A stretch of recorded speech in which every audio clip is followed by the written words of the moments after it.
by. 80,000 rounds are fired onto these hills in Oklahoma every year. It is devastating effects when you're using the king of battle anywhere at any time. With each round weighing around 100 pounds, these soldiers face the dual challenge of both carrying and firing them. First used in the 17th century, howitzers are the most common field artillery weapon today. The cannons have been critical to Ukraine's army as it battles Russian forces. It's just professional courtesy for two opposing artillery forces to shoot at each other. You know, why step on the field of battle if you can't play the game? These cannons can strike up to 20 miles away and cause serious damage to their targets. But what about the soldiers who fire them?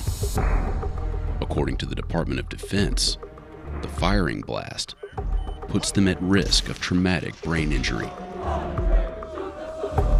We spent 4 days inside the Army's Field Artillery School, Fire mission! Fire mission! observing 5 different companies during the various stages of training. Training happens here at Fort Sill, Oklahoma. Located 90 miles from Oklahoma City, it's a more than 93,000-acre installation where field artillery soldiers have trained for over a century. About 10,000 soldiers graduate from Fort Sill every year before being stationed at posts all over the U.S. and around the world. The eyes, the brain, and the brawn. If we can reach out and touch the enemy without them touching us, then, everyone goes back home.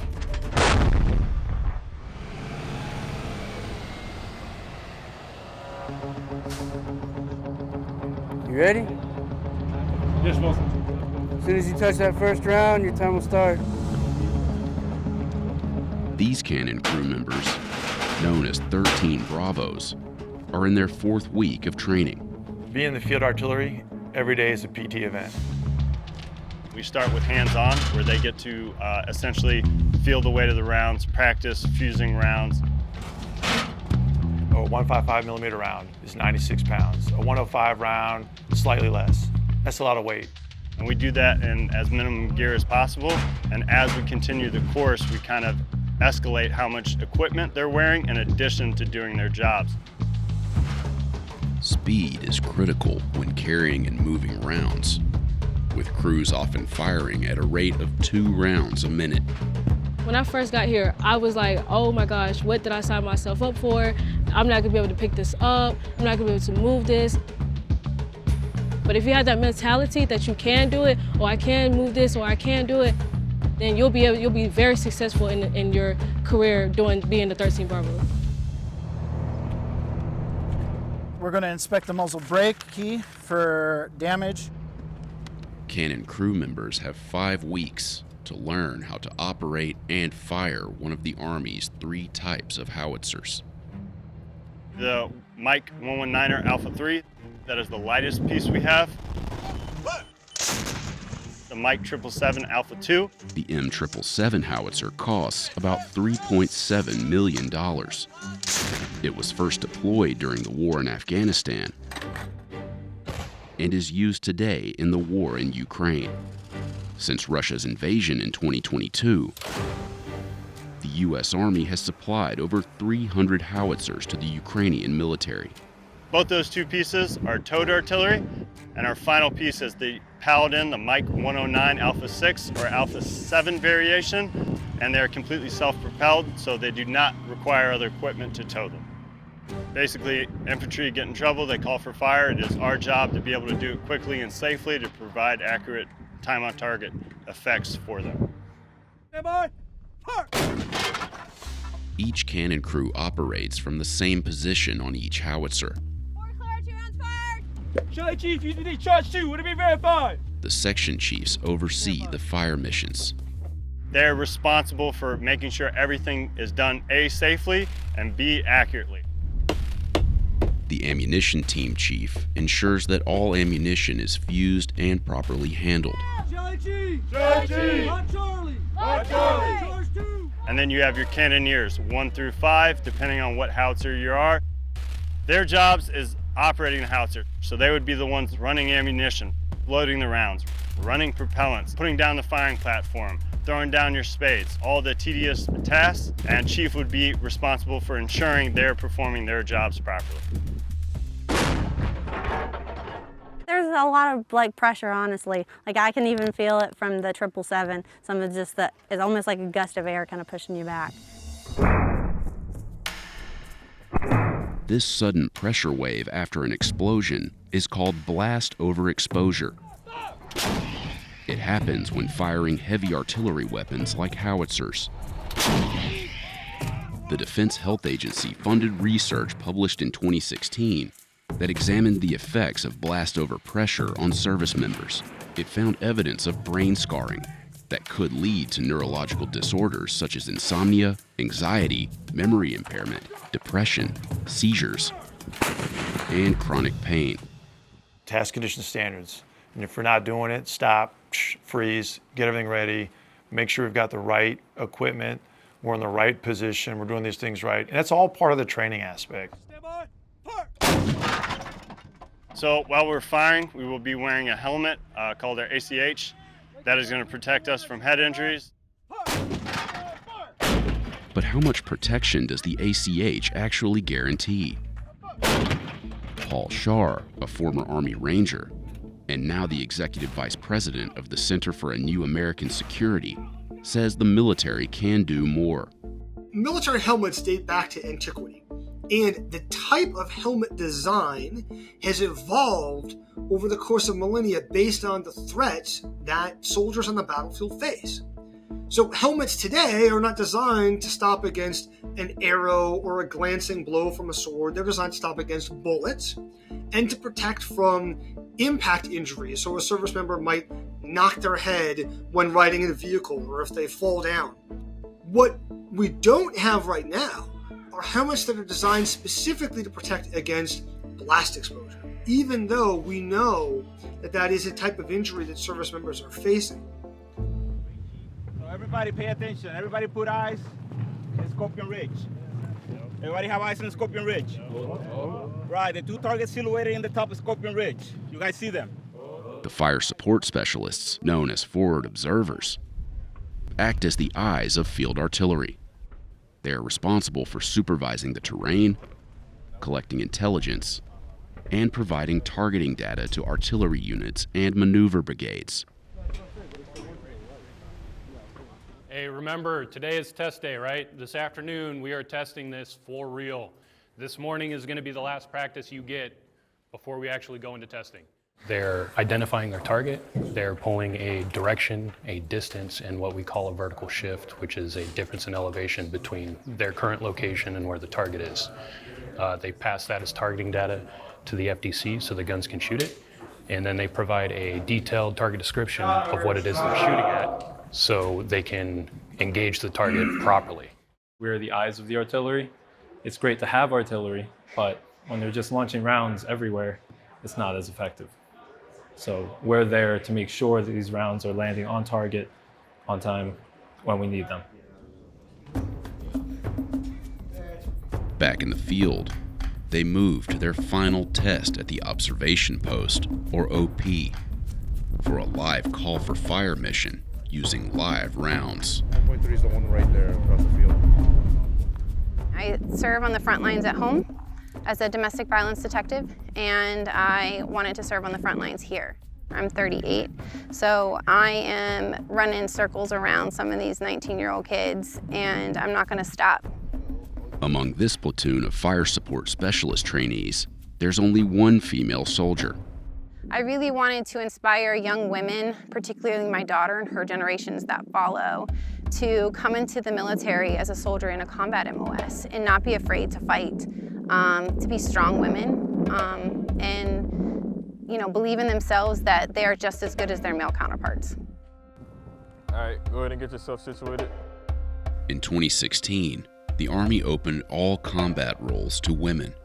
You know, for all the females that want to do it, they definitely can do it because I'm here now and I didn't think I can do it. But with me being this little and with me being a female, anything is really possible. It's your mindset that's gonna set you up for failure or success. In 2022, more than 15% of active duty soldiers in the branch were female. That's an increase of only about a single percentage point from 2005. This is definitely a male-populated field, but just working with the guys are extremely helpful. So as long as everybody can work together, everything goes clear. The Army still lags behind the Navy, Air Force, and Space Force in gender integration, surpassing only the Marine Corps, which is less than 10% female. To understand exactly where you are at is the basis of learning where the target is at. You must first locate yourself before you can locate the target, and now they're locating the target in a live scenario, and now they're adjusting live rounds and correcting them until they get effects on a target. All right, once you get situated and they're ready, let me know and I will talk you onto your target. That hunk of metal on the top of Tower 4 Ridge is a BMP-1. I say again, that hunk of metal on the top of Tower 4 Ridge is a BMP-1. Do you identify? All right, your time starts now. Next observer, 1 Alpha, 1 gun, 3 rounds. Target number Alpha Alpha 1005 out. Direction 4720, distance 2900 out. After adjusting live rounds to successfully fire onto her designated target, Shuck passes the live call for fire mission. You really need to make sure that the information that you're giving is accurate because it could be the difference between a school and the enemy combatants. Message to observer, 1 Alpha, 1 gun, 3 rounds, target number 1003, out. We typically get embedded into maneuver elements such as the infantry, the cavalry, and tanks. And our job is to be the liaison, to get their requests, their needs, and support it with artillery and mortars. 13 Foxes, once we give our fire mission, our call for fire, it is sent over to the Juliettes. Juliettes, they kind of tell us where we gotta lay everything, number-wise. Of the United States and live the Army values. I will always place the mission first. I will never accept defeat. Known as 13 Juliettes, fire control specialists are responsible for generating targets and directing artillery fire. All the Juliettes you'll meet are a bunch of nerds in their own way, shape, or form. Whether they're computer gurus, math wizards, they're just nerds all the way around. How many of y'all think you're math studs? We gonna find out.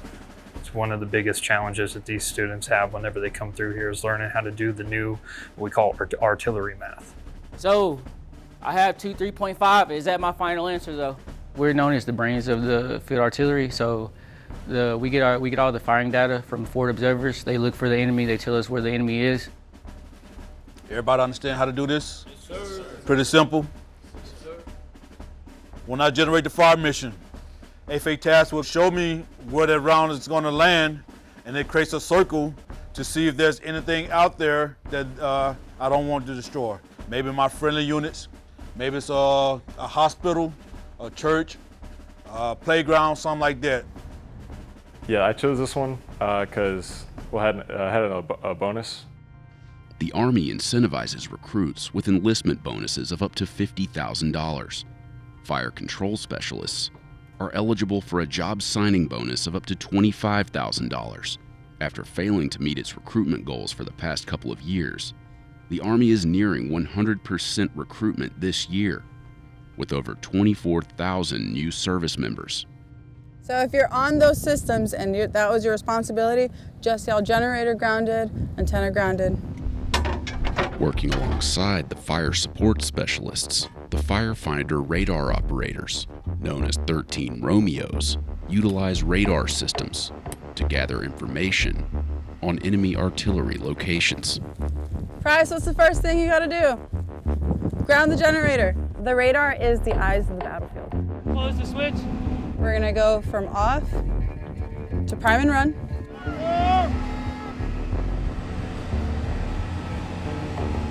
What we have behind us is the ANGPQ-53 radar. It is used to detect artillery, rockets, and mortars.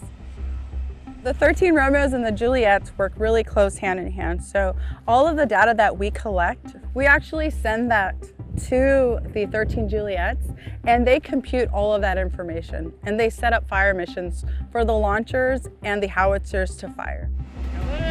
I was actually a forklift operator at Home Depot. I really like radars. So I think they're very awesome.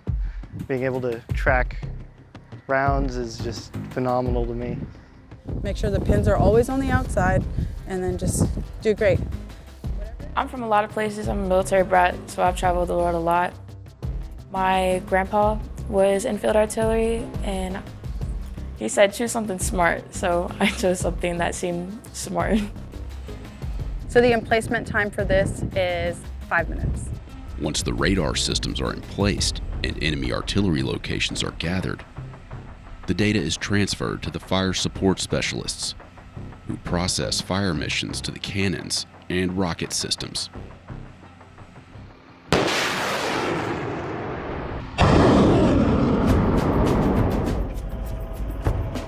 These vehicles are called MLRSs, or multiple launch rocket systems. The soldiers employing them, MLRS operators, are also known as 13 mics. Once you see the rockets, that's kind of what you want to do. It seems, more of like a boom. I like the boom. The purpose of the 13 mic is to provide distance with our rockets and missiles. We cover that gap that's missing. And so we're able to shoot anything kind of long range, whereas the cannons will take that some of the short range stuff. MLRS operators begin their training on the M270A2, which costs over $7 million. Its predecessor, the M270, was first used in combat during the Gulf War. Known as the mechanics of field artillery, MLRS crew members begin every week by inspecting their vehicles and conducting PMCS, preventive maintenance checks and services. It's very attention to detail, and just making sure that everything is up to par, or else things could go wrong, and nobody wants that. So I'll go around and I'll look just to make sure that there's nothing wrong with the oil or the treads or anything like that. And if there is, I will either mark it as a fault or just to make sure that it's up to standard. A lot of the things that kind of are really challenging for the students is, believe it or not, the PMCS, their maintenance stuff, because they've never dealt with the computer systems that we have here that they utilize, and they've never done anything like that. So this computer here, we'll use it during PMCS. Every bit of the vehicle that needs to be inspected, it gives me a list and a rundown of everything that I will need to check and roll through. When they get to their field training exercise, they are doing it in reps, one after another. They're doing it until they feel extremely comfortable with that piece of equipment. Yep, you're good. What we were doing is called a forward breast resupply. So we're bringing down all 4 pods. We always start with the trailer first if the trailer is connected. And then my other 2 colleagues over there are bringing down the ones on the actual vehicle. The information comes quick, and it's such a short amount of time because we're only here for 6 weeks. See what we're doing? Sometimes it seems hard, but when we actually got hands-on, everything really clicked into our heads. Faster on the swing, You throw this big truck at them, and then you're expected to download these 5,000-pound pods, and it's really daunting to some of them sometimes. Just because I'm a little bit smaller, and I feel like to move the pods was a bit of a struggle at first, but after a while we got the hang of it, and I'm able to do it a lot more confidently now. Before graduating from advanced individual training, this platoon of cannon crew members must complete their culminating training event, where they fire live rounds. This is week 5 of their advanced individual training, and here they demonstrate that they have the basic knowledge of how to fire this howitzer. Floor clear, 1 round fire! Ready, draw! On track! We all wear the ear protection, so we really can't hear. So you gotta be very, very vocal, very loud. Set! Deflection, 3, 4, 6, straight, ready! Stand by! Ready! 101! Hooked up! Mark! Expecting! The rounds can range from 40 to 50 pounds all the way up to about 110 pounds. And they shoot about 88 rounds here in a span of 2 days. So moving that much weight is the biggest challenge that they face. Verify. You got to be able to do that over and over and over again. Park! AG, come up a little bit.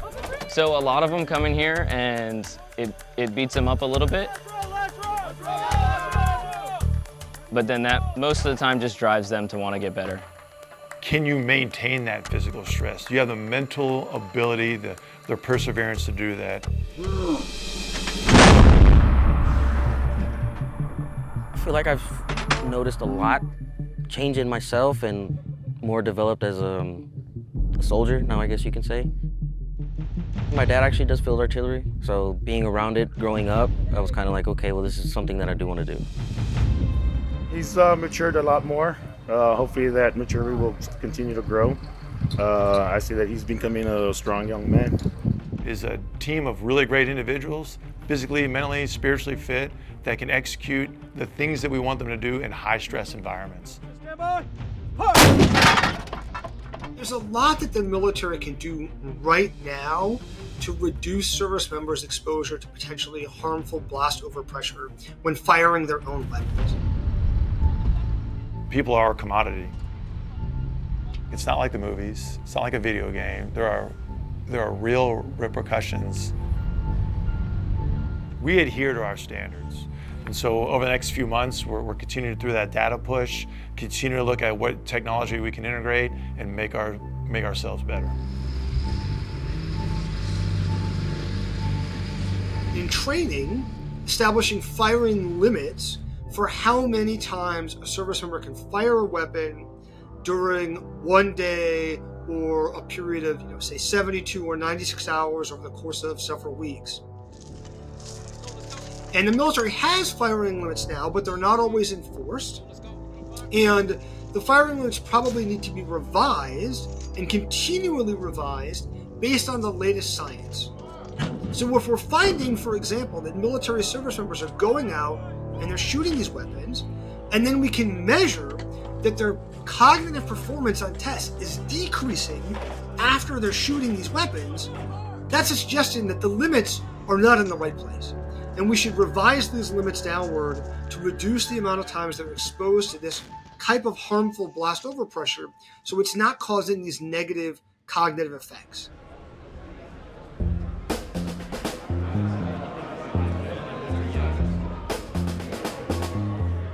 Today marks a special occasion in your life as you gather here to celebrate the successful completion of your respective advanced individual training. After doing this, completing everything, like this is where I'm supposed to be. Coolest part was just shooting that. Done a lot of stuff now that I would not have done week one. It was like an adrenaline rush. It was like, oh my gosh, we got it. I want to do it again. I want to do it again. Our soldiers coming out of here, they're ready. And they push where they think their boundary is and raise that bar again. Like every time you hit that next personal record, you can see it in the soldier's face. And it's amazing. And we see it every day here.